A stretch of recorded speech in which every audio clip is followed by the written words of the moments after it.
जवाब दे चुके हैं, देखते हैं डॉलर है कि नहीं। हाँ जी, धरीचंद महातो जी आप बोलिए प्लीज। नमस्कार, मेरा चार्ज न्यूट्री चार्ज। कहिए सर। जी मैंने तो आपको पैर छूने का जिक्र करा था, दिल्ली में गए थे तो, लेकिन भीड़ के कारण नहीं पहुंच आई एम सो पाया। सॉरी सर, ये थोड़ा सा अरे, थोड़ा सा गड़बड़ रही, भीड़ एक्चुअली बहुत ज्यादा है। जी जी कहिए, क्या आप कैसे फर्क समझाएंगे दवाई में और न्यूट्रिशनल सप्लीमेंट में, फर्क कैसे समझाएंगे आप? न्यूट्रिशन अपना जो चार्ज, वो मान चलिए जो शरीर के अंदर जो विटामिन का कमी होता है, जो खान पूर्ति से नहीं पूरा होता है, वो अपना सप्लीमेंट से पूरा होता है। जी नहीं, दवाई जी। में और न्यूट्रिशनल सप्लीमेंट में क्या फर्क है? बाजार का जो दवा है उससे अपना सप्लीमेंट। आपने कोर्स नहीं देखा है इसका मतलब? जी कितना देखा है कोर्स आपने? एएनसीसी कोर्स में आपने रजिस्टर कर रखा है? जी मैं तो कितना देखा है अब तक? सप्लीमेंट अपने शरीर के विभिन्न अंगों के लिए क्या जरूरी है वो। नोट्स लिए हैं आपने? नोट्स पूरा नहीं बनाए। अच्छा, और क्या वजह है कि नहीं बनाए आपने नोट्स? कुछ बनाए हैं। आप क्या करते हैं? जी आप फुल टाइम आरसीएम करते हैं कि आप कुछ और भी करते हैं? वो फुल टाइम हाफ टाइम करते हैं। हाफ टाइम में आप क्या करते हैं, कुछ अपना बाकी हाफ टाइम में क्या करते हैं? घर का थोड़ा खेती गृहस्थी करते हैं। खेती, ओ गुड, किस चीज की खेती है? तो किसानी खेती जो होता हाँ मतलब कुछ तो उगाते हैं ना, क्या उगाते हैं? है, आलू आलू आलू उगाते बैगन ये सब। हैं। अच्छा ओके। हाँ। तो आलू बैंगन जब आप उगा और रहे थे तो आपने आरसीएम क्यों ज्वाइन किया? आप जब खेती कर रहे थे तो आरसीएम क्यों ज्वाइन किया आपने? पार्ट अभी करे थोड़ा, फिर अब इसके बाद फुल टाइम करेंगे। नहीं नहीं, मैं ये पूछ रही हूँ सर, आरसीएम ज्वाइन करने के पीछे मकसद क्या था? आपका आरसीएम ज्वाइन करने के पीछे क्या मकसद था? सीएम तो अपना शरीर, पहले तो सीएम में जाके इसका रिपोर्ट सही है, अच्छी चीज है। आपकी आवाज मुझे बहुत टूट के सुनाई दे रही है, तो आगे बढ़ते हैं हम। हाँ जी, साजी पी आप कहिए प्लीज।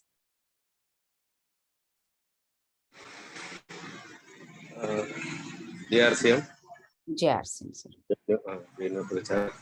इधर बिजली चले गए हुए है अभी, ओ कभी भी ये हट सकता। ओ दवाई और इसमें फर्क किया है। जी फर्स्ट इज डिसीज मैनेजमेंट, कोई डिसीज आने के बाद हम मैनेज करने के लिए दवाई यूज करते हैं। जी दूसरा हमारा फूड सप्लीमेंट्स रहता है डिसीज मन से रोकने के लिए, मन से हमारा तंदुरुस्ती बनाने के लिए। बिल्कुल सही सर, तो बिल्कुल। डिसीज आएगा नहीं, तो precaution. Very good, great sir. Thank you. और क्या डिफरेंस है? हाँ जी। और क्या डिफरेंस है, ये एक डिफरेंस हुआ। हाँ, और न्यूट्रिशंस हमारे मतलब शरीर के लिए अच्छा होते हैं, और दवाई वाला अलग मीन्स इंग्लिश मेडिसिन हमारे उसको प्रॉब्लम करती है, हमारे ऑर्गन्स को प्रॉब्लम करती है। नहीं, ये तो आपने कोर्स नहीं देखा, इसका मतलब कोर्स देखा है आपने? देखा है बट नोट्स नोट्स बना रहा हूँ, नोट्स बना रहा हूँ। तो मैं तो पूरा ये नहीं लिखा है सर, ये कहीं भी नहीं बोला है कि इंग्लिश दवाइयाँ खराब होती हैं और नहीं, हमारा मीन्स उसका प्रिकॉशंस होती है ना। हाँ साइड इफेक्ट्स हो सकते हैं। Effects होती है ना। हाँ, जो हिंदी हिंदी में थोड़ा प्रॉब्लम है।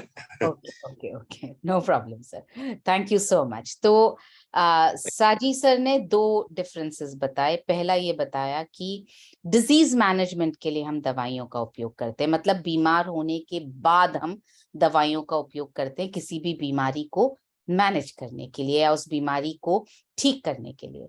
लेकिन न्यूट्रिशनल सप्लीमेंट्स हम जो है वो प्रिकॉशन के लिए, प्रिवेंशन के लिए, बीमारी ना आए इसके लिए काम में लेते हैं। तो ये बहुत इंपॉर्टेंट डिफरेंस है और ये सबसे बड़ा डिफरेंस है जो आपको किसी को भी समझाना जरूरी है। बीमार होने के बाद में न्यूट्रिशनल सप्लीमेंट्स बहुत ज्यादा मदद नहीं करेंगे, वो सपोर्ट करेंगे, दवाई के साथ सपोर्ट करेंगे ठीक होने में, लेकिन on its own nutritional supplements आपको ठीक नहीं करेंगे।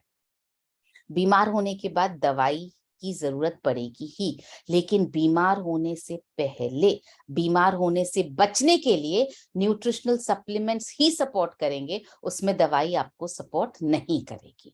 मतलब हम में से कोई भी बचने के लिए दवाई का इस्तेमाल नहीं करते। हम में से कोई भी ऐसा नहीं करता कि अरे बुखार नहीं आना चाहिए, चलो मौसम बदल रहा है, इस मौसम में बुखार नहीं आना चाहिए तो दवाई ले लेते हैं। ऐसा कोई भी नहीं करता। दवाई कब लेते हैं? जब बुखार आता है। पर बुखार नहीं आए उसके लिए क्या लेना पड़ेगा? न्यूट्रीचार्ज S5 लेना पड़ेगा, न्यूट्रीचार्ज वेज ओमेगा लेना पड़ेगा, ताकि बुखार ना आए। तो न्यूट्रिशनल सप्लीमेंट्स बीमारी को होने से बचाने में मदद करते हैं, लेकिन बीमार होने के बाद आपको दवाई के साथ साथ न्यूट्रिशनल सप्लीमेंट्स की जरूरत पड़ेगी। ये पहला डिफरेंस है। दूसरा उन्होंने बताया न्यूट्रिशनल सप्लीमेंट्स के यूजुअली साइड इफेक्ट नहीं होते हैं, लेकिन दवाइयों के, एलोपैथिक मेडिसिन के साइड इफेक्ट्स हो सकते हैं। बिल्कुल हो सकते हैं। दवाइयों के साइड इफेक्ट्स जैसे सिर दर्द होना, उल्टी होना, जी मचलाना, ये सब साइड इफेक्ट्स हो सकते हैं। न्यूट्रिशनल सप्लीमेंट्स के यूजुअली साइड इफेक्ट्स इसलिए नहीं होते क्योंकि वो खाने का हिस्सा है, हेल्थ सप्लीमेंट है, खाने की चीजों से ही निकल करके बना है। जैसे सोयाबीन में से आइसोलेटेड सोया प्रोटीन निकल के बना है, जैसे अपना कलौंजी, ब्लैक सीड में से ऑयल निकला है, एलोवेरा में से एक्सट्रैक्ट निकला है, नीम की पत्ती में से एक्सट्रैक्ट निकला है। तो सब कुछ उसी में से, फ्लैक्सीड में से ओमेगा 3 निकला है। तो खाने की चीजों से निकलकर बनते हैं, इसलिए इनके साइड इफेक्ट्स नहीं होते हैं। तो आपको ये दोनों पॉइंट्स अपने कस्टमर्स को समझाने हैं।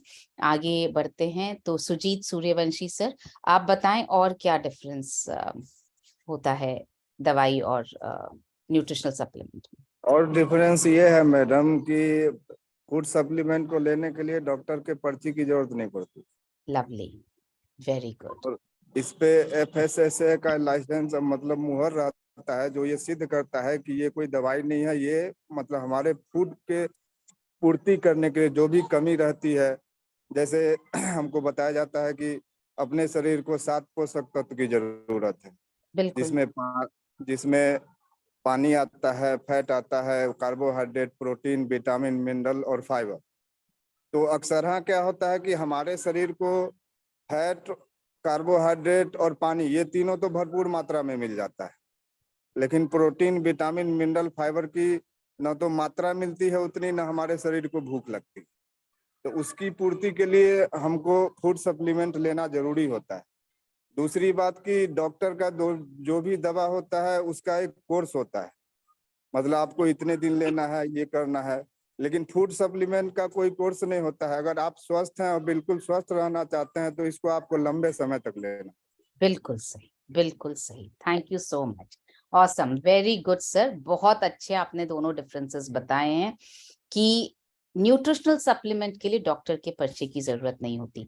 आप में से, हम में से कोई कभी डॉक्टर के पास जाकर ये नहीं पूछता एक एप्पल खा लूं क्या, या मैं सब्जी खा लूं क्या, या मैं खीरा खा सकता हूं क्या, या मैं सलाद खा सकता हूं क्या मैं सोया प्रोटीन खा सकता हूं क्या मैं सोयाबीन खा लूं क्या। हम में से कोई भी जाकर के डॉक्टर से ये नहीं पूछता, क्योंकि ये भोजन है हमारा। तो जब आप किराने की दुकान पर भोजन, ये कुछ भी खरीदने जाते हैं, दाल या चावल या आटा, आपसे कोई नहीं बोलता डॉक्टर का पर्चा है क्या। उसी तरह से क्योंकि ये फूड सप्लीमेंट है, भोजन का ही पूरक है, तो इसके लिए डॉक्टर के पर्चे की जरूरत नहीं है, क्योंकि हर फूड सप्लीमेंट पर FSSAI का लाइसेंस नंबर लिखा होना जरूरी है। ये सिर्फ सप्लीमेंट की बात नहीं है, किसी भी खाने की चीज पर, आप कोई भी खाने की चीज बाजार से खरीदेंगे, उस पर FSSAI का लोगो, उसका लाइसेंस नंबर लिखा होना जरूरी है। तो ये सिद्ध करता है कि ये इसके लिए डॉक्टर की प्रेस्क्रिप्शन की जरूरत नहीं है। FSSAI ने ऑलरेडी अप्रूव करके इस पर अपनी मोहर लगा दी है। लेकिन दवाइयों के लिए डॉक्टर के पर्चे की जरूरत पड़ती है। आप में से कितने लोगों को FSSAI का फुल फॉर्म पता है?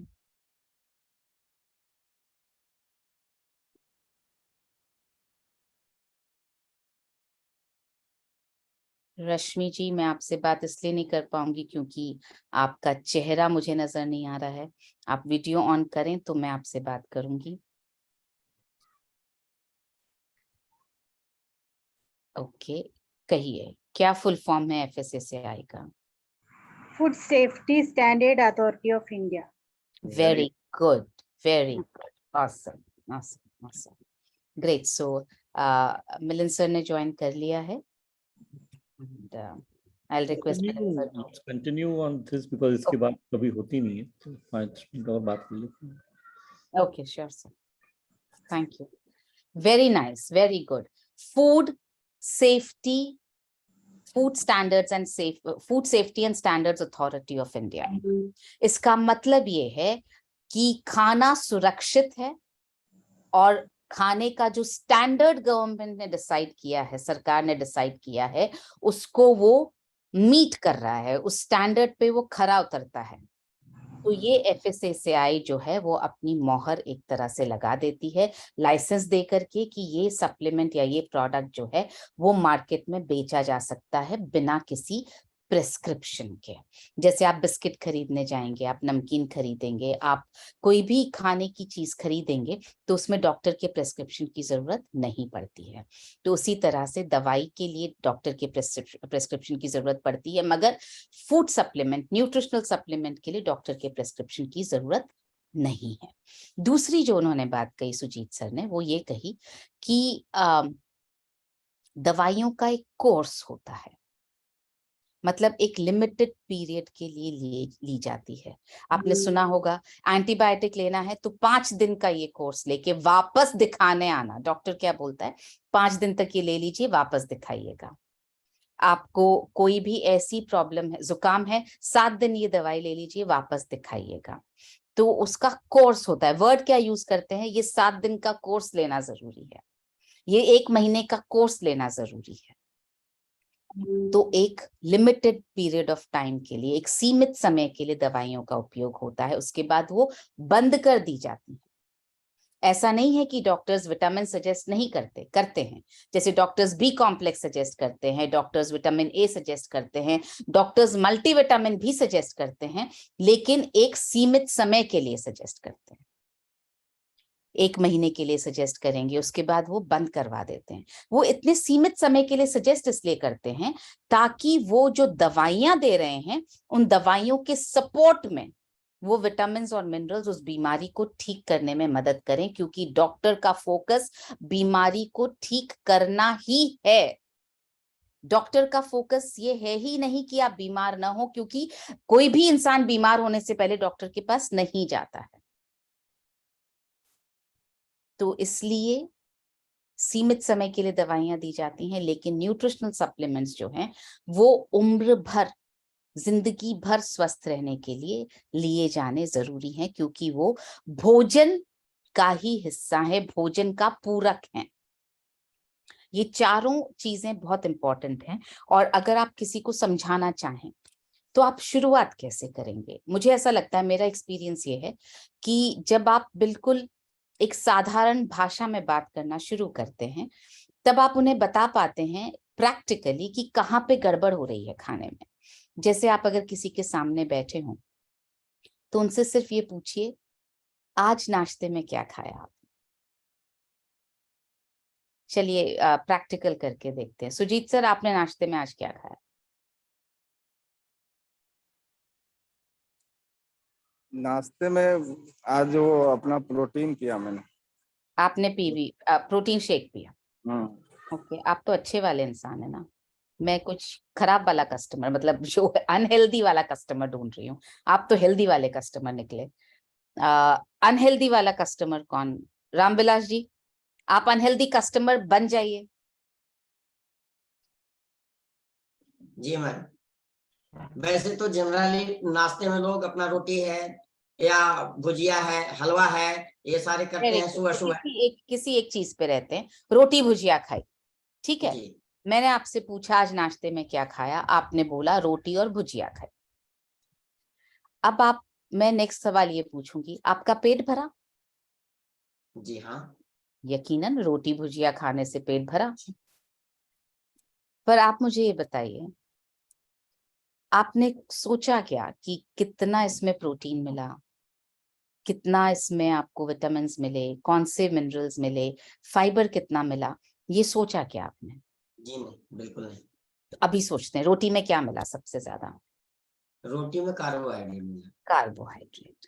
फाइबर भी है थोड़ा बहुत, अगर चोकर का थोड़ा बहुत परसेंटेज होगा तो थोड़ा सा फाइबर।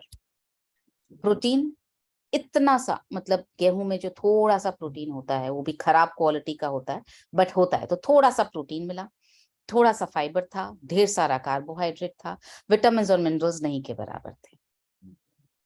और आपने कही भुजिया, भुजिया में क्या मिला?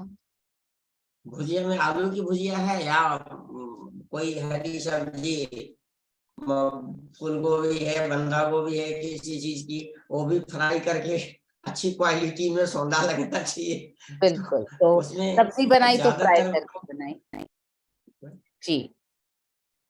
तो आप उनको सिर्फ ये बताइए कि सब्जी बनी तो फ्राई होके बनी, सारा न्यूट्रिशन उसमें खत्म हो गया, मर गया। हम सब्जी कब तक पकाते हैं? जब तक सब्जी मर नहीं जाती। आपने तेल में किसी चीज को तल लिया तो वो भी फैट आ गया उसके अंदर, कार्बोहाइड्रेट्स हैं उसके अंदर। तो जो थोड़ा बहुत अगर प्रोटीन था भी बेसन में, तो वो प्रोटीन जो है आपने तल के खत्म कर दिया। तो बेसिकली आपने क्या खाया? आपने डेड फूड खाया। चपाती भी डेड, क्योंकि कार्बोहाइड्रेट के अलावा कुछ नहीं। भुजिया भी डेड। तो मरा हुआ खाना खा करके जिंदगी कैसे मिलेगी, प्राण कैसे मिलेंगे? तो आपने जो है न प्रोटीन खाया, न विटामिन खाए, न मिनरल खाया, न फाइबर गया। तो इसलिए पेट तो भरा मगर खाने से पोषण नहीं मिला। तो ये आपने उसी सामने वाले की जिंदगी का एक उदाहरण लेकर के आपने ये साबित कर दिया कि पेट तो भरा मगर पोषण नहीं मिला। आप उसके साथ साथ एक एग्जाम्पल और ले सकते हैं कि कल रात को आपने डिनर में क्या खाया। डिनर में अक्सर लोग डिनर सबसे हैवी करते हैं, 3-4 चपाती खाएंगे, अच्छा खासा सब्जी, चटनी, दही, पापड़, सब कुछ। तो इसमें काउंट कर लेते हैं कितना प्रोटीन था, कितने कार्ब्स थे, कितना विटामिन था, कितने मिनरल्स थे। आपको हैरानी होगी काउंट करके कि प्रोटीन के नाम पर मुश्किल से 4-5 ग्राम मिलने वाला है अगर दाल खाएंगे तो। अदरवाइज मैक्सिमम लोगों के यहाँ सब्जी बनती है आलू की, और इनफैक्ट हर सब्जी में आलू डाला जाता है। लौकी बनेगी तो आलू, पत्ता गोभी बनेगी तो आलू, गोभी बनेगी तो आलू, तुरई बनेगी तो आलू। आलू हर सब्जी में पहले, सबसे पहले डाला जाता है। आलू में कार्बोहाइड्रेट के सिवाय और कुछ नहीं। जब ऐसे एग्जाम्पल्स आप किसी को देते हैं ना, तो उन्हें ये समझ में आता है कि मेरे खाने में कमी तो बहुत है। फिर हम बात करें कि कमी को पूरा करने के लिए हमारे पास क्या ऑप्शंस हैं। अब खाने की कमी को पूरा करने के लिए 2 ऑप्शंस हैं हमारे पास। पहला ऑप्शन है कि आप सब्जियां इस तरह से बनाएं कि वो कच्ची ज्यादा रहें, पके कम। कि आप कच्ची सब्जियां, सलाद ज्यादा खाएं, आप फल ज्यादा खाएं, आप बिना पका हुआ भोजन ज्यादा खाएं। लेकिन उसमें परेशानी ये है कि स्वाद नहीं आता ना। मतलब फिर जीने का मजा ही क्या अगर मैंने स्वाद वाला खाना नहीं खाया। तो पहला ऑप्शन तो आप किसी को ये दीजिए कि मैं आपको पूरा डाइट प्लान बता देता हूँ। हर मील आपका, हर खाना, हर भोजन आपका सलाद से शुरू होना चाहिए। 1 प्लेट भर के सलाद खाइए। तो सामने वाला ही बोलेगा पेट वैसे ही भर जाएगा। एग्जैक्टली पेट उसी से भरना है। तो आप अगर सप्लीमेंट नहीं लेना चाह रहे हैं तो आप प्लीज न्यूट्रीचार्ज व्यू नहीं लेना है तो 2 किलो गाजर रोज खानी है आपको। आपको अगर न्यूट्रीचार्ज मैन नहीं लेना है तो आपको बहुत सारे फल और सब्जियां खानी है। मैं आपको लिखवा देता हूँ, आप लिखिए कितना कितना खाना है आपको। आप रोज ये खाइए, आपको किसी सप्लीमेंट की जरूरत नहीं पड़ेगी। यकीनन सामने वाला ये बोलेगा इतना खाना पॉसिबल नहीं है, और ये सब खाऊंगा तो मैं अपने मन का खाना कब खाऊंगा। तो फिर कहिए दूसरा ऑप्शन है सप्लीमेंट लेना। तो जो मैं आपको बोल रहा हूँ कि आप 1 किलो गाजर रोज 2 किलो गाजर रोज खाइए, उसमें से जो आपको ल्यूटीन और जियाजेंथीन मिलेगा वो आपको इसे कैप्सूल में मिलेगा। सो इस तरह से आप फर्क उन्हें समझा सकते हैं खाने में, और खाने से कैसे पोषण नहीं मिल रहा है तो तो सप्लीमेंट्स क्यों लेने चाहिए। और फिर बात करते हैं न्यूट्रीचार्ज के सप्लीमेंट सबसे अच्छे क्यों हैं। इस पर कौन बात कर सकता है? ये कोर्स में कवर नहीं किया है, लेकिन मैं ये जानना चाहती हूँ कि आपका सामान्य ज्ञान कितना है। न्यूट्रीचार्ज के सप्लीमेंट्स अलग क्यों?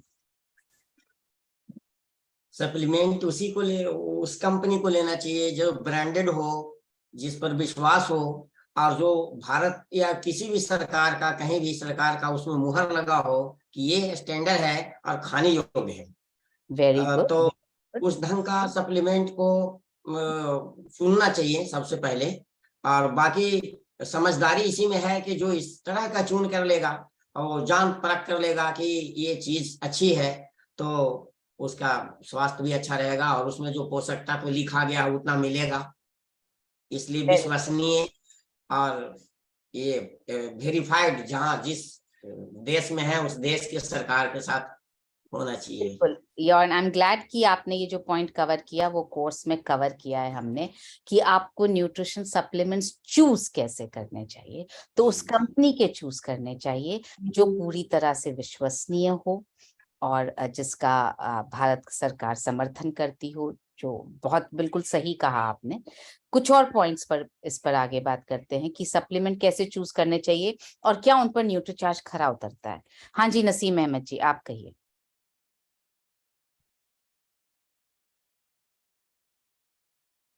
जी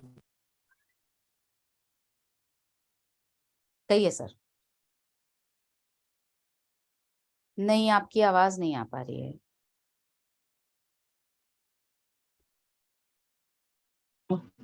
हाँ अभी बोलिए। अरे भाई अभी आ रही है, बोलिए। जी, हमने उसमें यही देखा है कि उनका एक तो वैल्यू फॉर मनी है और कंपनियों के मुकाबले में, और जो ICMR ने जो WHO ने रिकमेंड किया है वो उतनी मात्रा में उनमें पोषक तत्व हैं। जैसा कि हमारा न्यूट्रीचार्ज मेन है, उसमें और अन्य कंपनियों के मुकाबले में उसमें 33 न्यूट्रिशन है, औरों में से 24 हैं, 27 हैं। और बस very good, thank you Naseem sir, thank you so much. बहुत इंपॉर्टेंट पॉइंट कि ICMR या WHO जिन्होंने डोसेज डिसाइड की है उस हिसाब से डोसेज हो तो वो जिस सप्लीमेंट में वो उस हिसाब से डोसेज हो वो सप्लीमेंट चूज करना चाहिए। और न्यूट्रीचार्ज में हमारे मैक्सिमम सप्लीमेंट्स में डोसेज ICMR के हिसाब से है, या इतनी है कि वो सप्लीमेंट और आपका खाना दोनों मिलकर के ICMR की डोसेज को पूरा करते हैं। जैसे आपने न्यूट्रीचार्ज मैन की बात कही, न्यूट्रीचार्ज मैन में जिंक का जो डोसेज है वो बिल्कुल ICMR के डोसेज के बराबर है, 12 mg। अगर आप न्यूट्रीचार्ज मैन लेते हैं और उसके साथ साथ आप खाने में कुछ चीजें ऐसी हैं जिसमें जिंक ज्यादा है, तो वो आपको इतनी मात्रा में जिंक अवश्य एब्जॉर्ब करा देगा आपकी बॉडी में कि आपकी बॉडी के सारे घाव जो हैं बहुत जल्दी भरने लगेंगे। इसी तरह से हम अगर बात करें न्यूट्रीचार्ज वुमेन, तो ICMR जो है 30 mg आयरन की बात कर रहा है। आजकल जो नया रीडिंग नई उन्होंने वैल्यू दी है, हमारे इसके अंदर आयरन है 21 mg। इसके साथ जो थोड़ा बहुत खाने से मिलता है, दोनों मिलकर के 30 mg आयरन एक महिला को मिल सकता है। तो जो सप्लीमेंट्स ICMR की मात्रा या तो पूरी दें या इतनी जरूर दें कि वो सप्लीमेंट और खाना मिलकर के आपको पूरी मात्रा मिल सके, हमें वैसे सप्लीमेंट्स चुनने चाहिए। बहुत इंपॉर्टेंट पॉइंट नसीम सर ने बताया, thank you so much. Sujeet ji आप कहिए प्लीज। सबसे बड़ी बात है मैडम कि अपने न्यूट्रीचार्ज का जो भी सप्लीमेंट है वो 100% वेजिटेरियन। Very good. जैसे मार्केट में बहुत सारा कंपनी सप्लीमेंट बनाती है तो उसके अंदर का भी वेजिटेरियन नहीं होता है, भारत का बाहर का भी जिलेटिन से बनाया जाता है, उसका कवर जो हड्डियों के मतलब जानवर के हड्डियों के चूड़े से बनाया जाता है। तो हमारा सप्लीमेंट जो नॉनवेज खाता है वो भी यूज कर सकता है, जो वेजिटेरियन है वो भी यूज करता है, ये सबसे बड़ी। बिल्कुल बहुत सही। सुजीत जी ये बताइए, ये सब मालूम होने के बाद में दिन में कितने ग्राहकों को नए मिल रहे हैं? अपन जानकारी होना और जानकारी का उपयोग करना उपयोग अभी हाँ? उपयोग अभी नहीं हो पा रहा है कि तो काम में थोड़ा इधर ज्यादा बिजी रहता है, हमारा काम ही कुछ इस प्रकार का है। मैं उम्मीद करता हूँ कि जो भी आप काम कर रहे हैं उसमें आप काफी अच्छे पैसे कमा रहे हैं, क्योंकि अभी लोग लोग तो बहुत हैं, मिलते भी हैं, लेकिन अब पता नहीं क्या कमी है मेरे अंदर कि उसको कन्वर्ट नहीं कर पाता हूँ।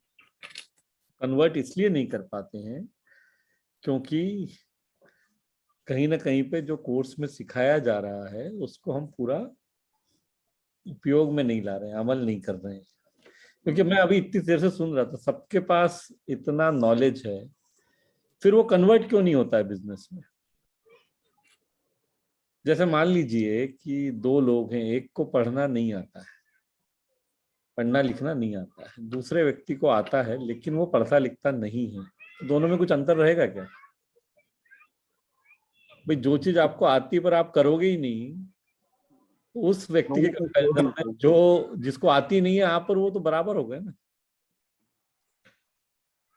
एक्चुअली एक्चुअली सर हम लोग हो सकता है कि उस हिसाब से, जैसे आप बताते हैं कि 8 बार तक फॉलो करना पड़ता है, कभी कभी 8 मतलब किसी भी चीज को कन्वर्ट होने में, तो हम लोग धैर्य नहीं रख पाते हैं, हो हाँ, सकता है यही बात। नहीं उसका कारण है, धैर्य नहीं रख पाते हैं वो एक चीज है, पर कहीं ना कहीं जो शुरुआत से जो सब चीजें करनी है ना अपने को, कहीं ना कहीं हम उसमें कुछ चीजें गोल कर जाते हैं। क्या होता है कि वो, बिल्कुल आपने बात सही बोली, धैर्य रखने में हमें ऐसा लगता है यार कि ये एक प्रश्न चिन्ह आ जाता है कि इतना सब करेंगे तो उसका रिजल्ट आएगा या नहीं आएगा, तो हम बीच में ही आधा छोड़ देते हैं उसको, और या उसको पूरी तरह से फॉलो नहीं करते हैं। और उसके कारण, क्योंकि देखिए नॉलेज जो है ना वो पोटेंशियल पावर है, ज्ञान जो है इट इज पोटेंशियल पावर, संभावित शक्ति, वो संभावित को एक्चुअल में बदलना पड़ेगा, तभी हमारे ग्राहक खुश होंगे और हमारे घर में पैसा आएगा, दोनों बातें एक साथ होगी। और मुझे बहुत अच्छा लग रहा है देख के कि इतनी जानकारी हमारे पास है, पर दूसरी तरफ ये देख के अच्छा नहीं लग रहा है कि इस जानकारी को हम बिजनेस में कन्वर्ट नहीं कर पा रहे। तो क्योंकि अल्टीमेट फायदा तो तभी होगा ना जब ये बिजनेस में कन्वर्ट होगा, क्योंकि बिजनेस में कन्वर्ट होने का मतलब क्या है कि ग्राहक को फायदा हो रहा है। बिजनेस कब आएगा? जब ग्राहक खरीदेगा और लेना शुरू करेगा, तभी बिजनेस होगा ना। तो हमारा तो सबसे पहले ही हमने सीखा है, नियत एकदम बहुत क्लियर है कि पहले हमें ग्राहक की मदद करनी है और हमारी मदद अपने आप हो जाएगी। तो नियत हमको वही रखनी है, और ये हम रोज सीख रहे हैं, लेकिन कहीं ना कहीं पे उसको हम बिजनेस में नहीं कन्वर्ट कर पा रहे हैं। और अगर वो कर पा रहे हैं तो बहुत अच्छी बात है, वो आप सबको शेयर करना चाहिए जो लोग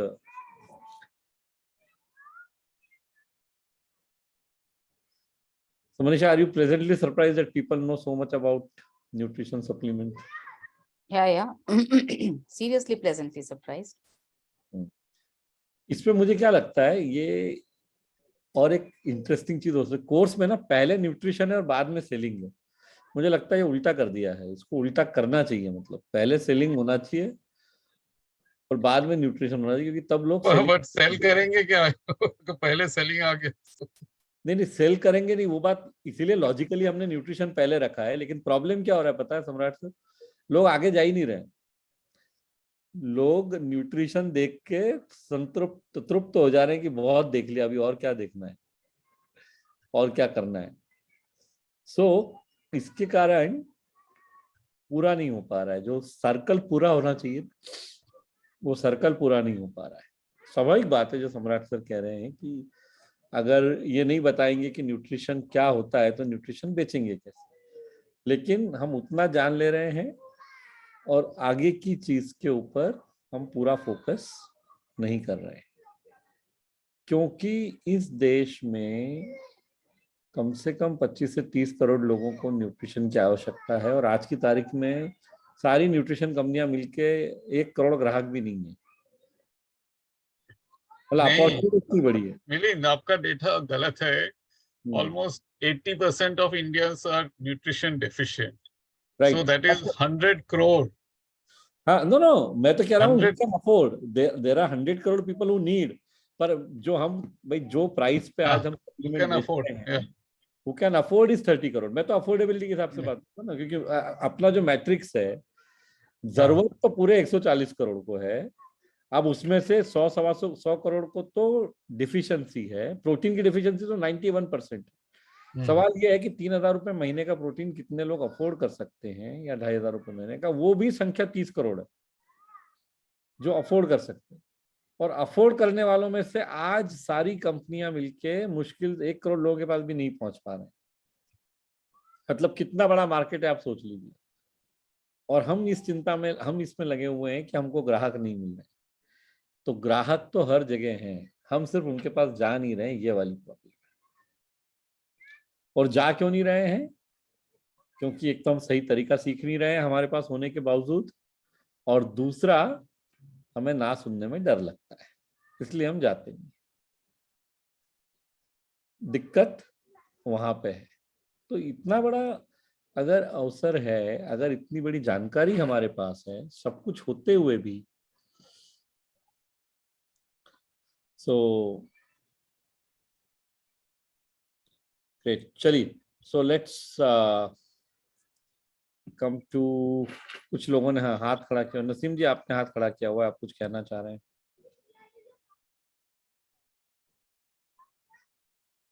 बोलिए। सर वो हैंड राइज था, वो डाउन नहीं कर पाए, बात हुई थी अभी वो। चलो कोई बात नहीं, हैंड रेस था तो चलो एक प्रश्न का और जवाब। कोर्स पूरा देख लिया है आपने? सेलिंग वाला पोर्शन भी देख लिया है पूरा? सर कोर्स तो पूरा एक बार देख लिया है, और सेलिंग वाला भी परसों से शुरू किया है, और उससे पहले भी देखा है। और नोट्स बना रहे हैं सब? जी मनीषा उनसे बात की है तो जी नोट्स भी बनाए हैं मैडम। अच्छा, मनीषा ने बात कर लिया पहले, ठीक है। हाँ, जी बात हुई है। और फिर हो गई है तो फिर दोबारा नहीं करते हैं।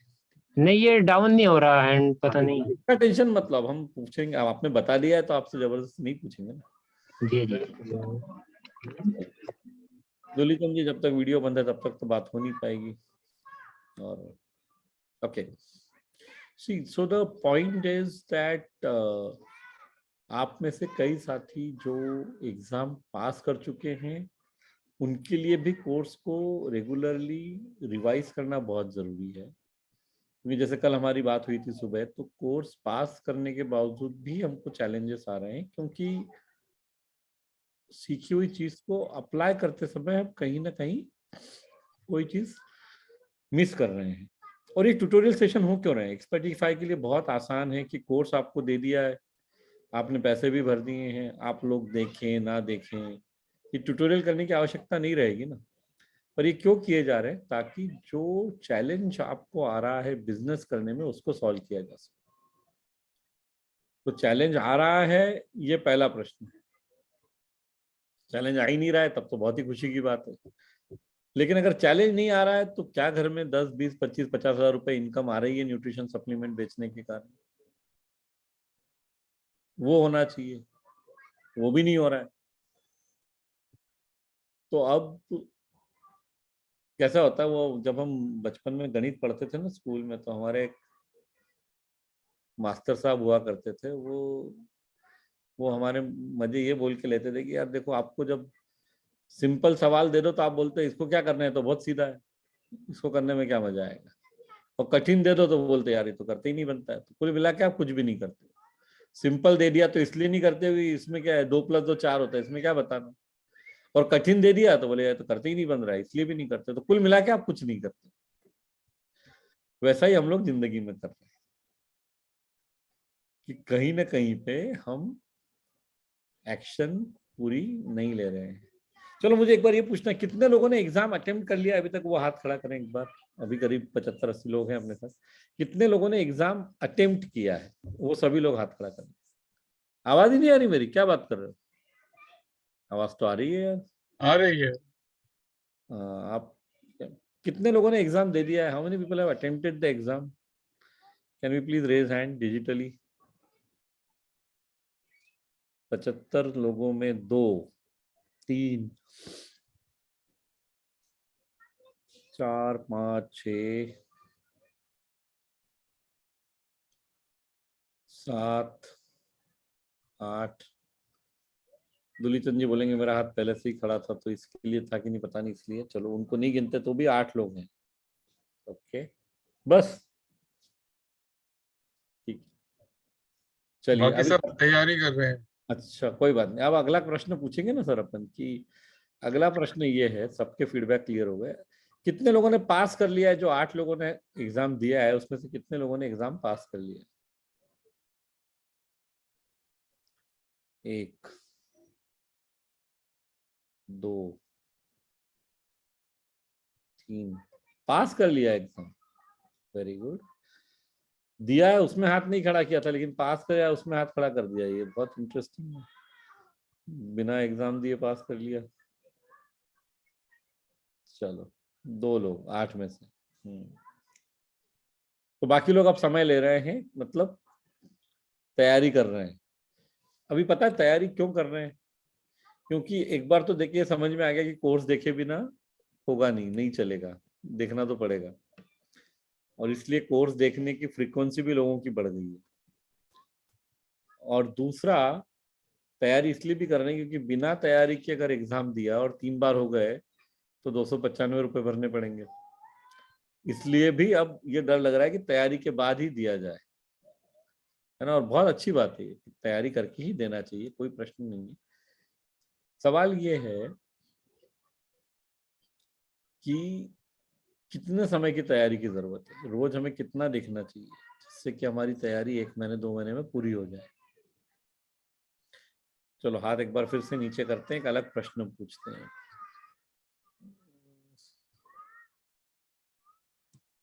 कितने लोग ईमानदारी से कोर्स कम से कम 2-3 बार देखते हैं हफ्ते में? रोज की बात तो मैं नहीं कर रहा हूँ अभी, रोज तो शायद ना देखता हूँ, लेकिन हफ्ते में कम से कम 2-3 बार कोर्स देखते हैं या नोट्स बनाते हैं, ऐसे कितने लोग? ओके, ये वो चेहरे हैं जो यूजुअली रोज नजर आते हैं। रामबिलास जी रोज आते हैं, सुजीत जी भी रोज आते हैं। ओके, पूजा जी आप बताइए किस समय देखती हैं आप कोर्स? क्या आपने क्या दिनचर्या बनाई है? कोर्स आपको कब देखने को समय मिलता है? मेरा चार्ज न्यूट्री चार्ज सर, मतलब जैसे मेरे को टाइम मिलता है, मेरा मतलब एक टारगेट होता है कि मैं डेली मतलब कम से कम 1-2 सब्जेक्ट में अटेंड करूं। और मैं उसी हिसाब से जहां पर भी मुझे मौका मिला, अगर फील्ड में जैसे कुछ टाइम गैपिंग मिल जाता है मेरे को, तो उसमें मैं एक वीडियो जरूर देख लेती हूँ। और खासकर मैं कोशिश करती हूँ कि जैसे दिन भर का जो भी हमारा काम होता है, रात को सोने से पहले एकदम कूल माइंड में कम से कम मेरा 2 चैप्टर मतलब कंप्लीट करने का टारगेट रहता है सर। तो बहुत बढ़िया। और नोट्स भी बनाती हैं आप साथ साथ में? जी सर। नोट्स बनाती हैं? हाँ सर, मैं नोट्स बनाती हूँ। फिलहाल तो मैं फील्ड में भी हूँ अभी भी, और मतलब बॉडी स्कैनिंग भी मेरा चल रहा था, तो अभी नोट्स नहीं पकड़ी हूँ सर घर में। वो कोई बात नहीं, ठीक है, बनाती है वो इम्पोर्टेंट। अब आपने जो कहा ना, उसमें अपने को थोड़ा सा एक बदलाव अगर अपन करें, देखिए ऐसा कहा जाता है, क्योंकि उस इंडस्ट्री में मैंने काफी काम किया है, कि बचत करने के दो तरीके होते हैं। एक कि आपने जो कमाया है उसमें से जो खर्च हो गया वो खर्च हो गया, जो बच गया उसको अपन ने बचा लिया। मतलब मान लीजिए आपने 100 रुपए कमाए, 95 आपसे खर्च हो गए, 5 रुपए बचे तो वो आपने बचा लिया। दूसरा है कि आपने ठहरा लिया कि यार 100 रुपए मैंने कमाए हैं, पहले तो मैं 15 रुपए बचाऊंगा और बचे हुए 85 रुपए में ही खर्चा चलाऊंगा या खर्चा चलाऊंगा। ये दो तरीके होते हैं कि जो बच जाए उसको बचा लो, या पहले ठहरा लो कि बचत कितनी करनी है और फिर जो पैसे बचते हैं उसमें खर्चा चलाओ। वैसे ही दिन का प्लानिंग है। आपने ये कहा, आप पहली वाली बात कर रही हैं कि जो खर्चा हो गया समय, उससे बचे हुए टाइम में मैं कोर्स कर लेती हूँ। तो ज्यादा अच्छा तरीका ये है कि आप ठहरा लीजिए कि मेरे को इतने मिनट कम से कम कोर्स देखना है, उसका समय आप निर्धारित कर लीजिए, या मुझे इतने टाइम खुद के सीखने पे करना है, क्योंकि बचे हुए टाइम में करेंगे ना तो कई बार टाइम बचेगा ही नहीं। सर 9 अगर बजे 100 रुपए कमाए और 100 रुपए खर्च हो गए तो फिर बचत कैसे होगी? जीरो बचत होगी। सर मेरा 9 से 10 के बीच ये मेरा कंफर्म है सर, लेकिन जैसे मैं दिन में टाइम मिले तो रिवीजन हो जाता है सर। वो एडिशनल है, फिर ठीक है ना, वही मैं पूछ रहा था। तो ये अगर आप कर रही है ना कि रात को 9 से 10 के बीच में आपका कंफर्म है कि आप देखना चाह रही हैं, बहुत अच्छा। एक ही सुझाव जो मैं दूंगा आपको, यूजुअली तो हमें कुछ सीखना होता है ना, यूजुअली थके हुए दिमाग और थके हुए शरीर से वो नहीं करना चाहिए। रात तक हम मोस्टली थक जाते हैं, मेंटली भी और फिजिकली, तो हमारी ग्रहण करने की क्षमता कम हो जाती है। यूजुअली सीखने का समय जो है वो सुबह का ज्यादा सही। अगर देखिए नहीं है समय तब तो रात को करिए, ऐसा नहीं, मतलब ये बहाना मत बनाना चाहिए अपने को कि भाई रात को टाइम मिल रहा है और सर ने तो रात को मना किया तो नहीं करते हैं, वो तो नहीं करना है। अगर कोई और समय नहीं है तो रात को तो करना ही है जब समय मिलता है। लेकिन अगर हम ताजा दिमाग और जब हमारा शरीर चुस्त ज्यादा है, ऐसे समय पे अगर हम थोड़ा सा सीखने पे फोकस करेंगे ना, भले 15 मिनट करें रोज, क्योंकि थोड़ा थोड़ा करके रोज अपने ज्ञान को बढ़ाने का बहुत अपना एक बेनिफिट है, अपना आनंद है। तो इस चीज को हम कर सकते हैं। तो इसका हम थोड़ा सा ध्यान रखें कि समय रोज निकालें। और आप लोगों को मैं एक बात और बताना चाहता हूँ जो आपको शायद समझ में भी आ रही हो, कि ये कोर्स सिर्फ न्यूट्रिशन काउंसलिंग और सेलिंग के बारे में नहीं है। इस कोर्स को अगर आप ठीक से करेंगे ना, आपके जिंदगी के बाकी पहलू भी इम्प्रूव हो जाएंगे। आपको सफलता बहुत सारी चीजों में मिलेगी। ये आप में से शायद कुछ लोग समझ पा रहे होंगे।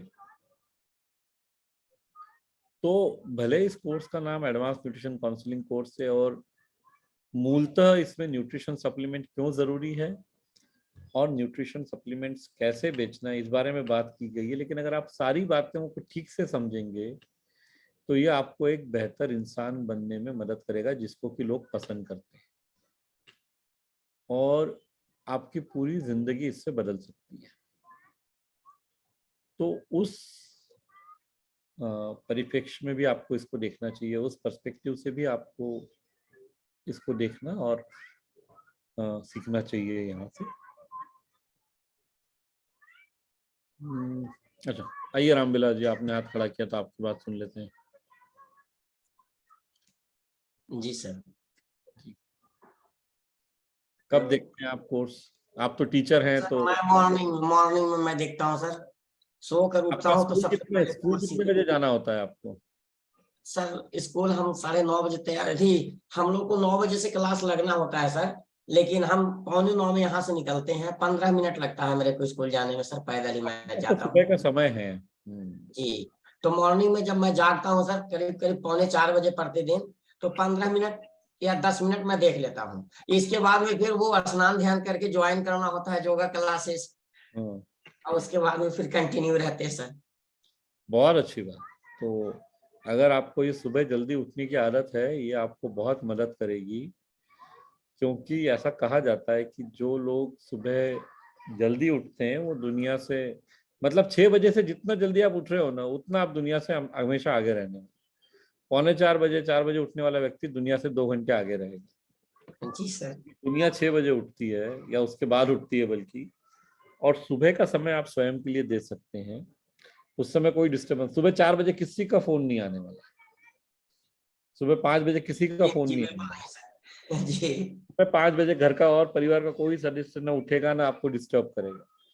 तो वो आपको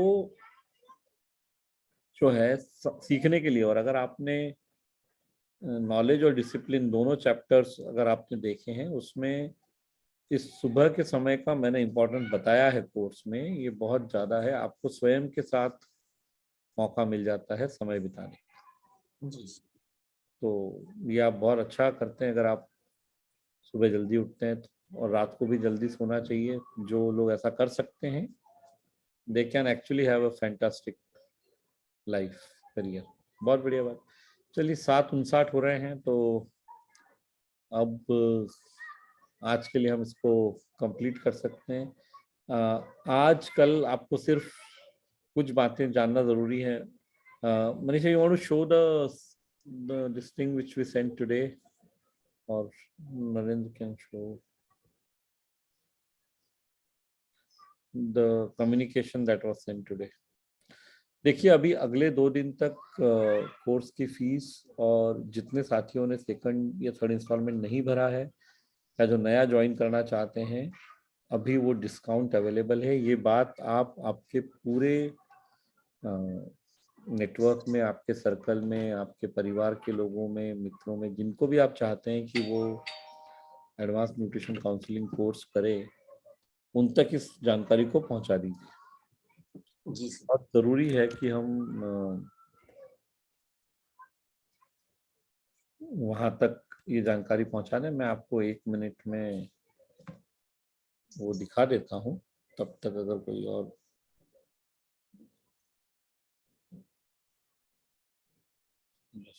okay. Narendra, you can only show, आप शेयर कर दीजिए ना, यू आर co-host.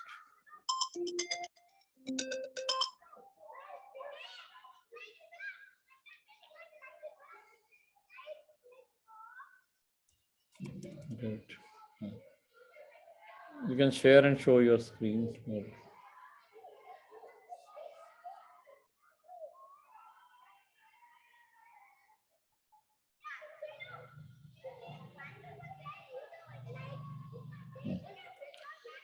So ये है, इसको आप लोगों तक पहुंचा दें। ये यहाँ पे ग्रुप में सब जगह आप लोगों को भेजा हुआ है कि एग्जाम और सर्टिफिकेट पाने के लिए जितने लोग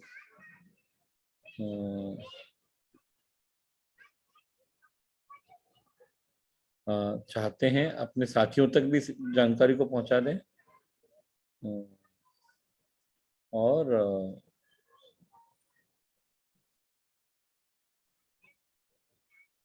सब लोगों तक आप कल और परसों में करने से ये वाले ऑप्शंस अवेलेबल रहेंगे, है ना? ठीक है Narendra, we can stop. So great, will meet. अब हमारा सेशन कल सुबह भी होगा 7 से 8, और फिर परसों शाम को होगा 7 से 8, right? Will meet tomorrow morning again. जो लोग सुबह आना चाहते हैं वो कल आ सकते हैं। बहुत बहुत धन्यवाद। Thank you.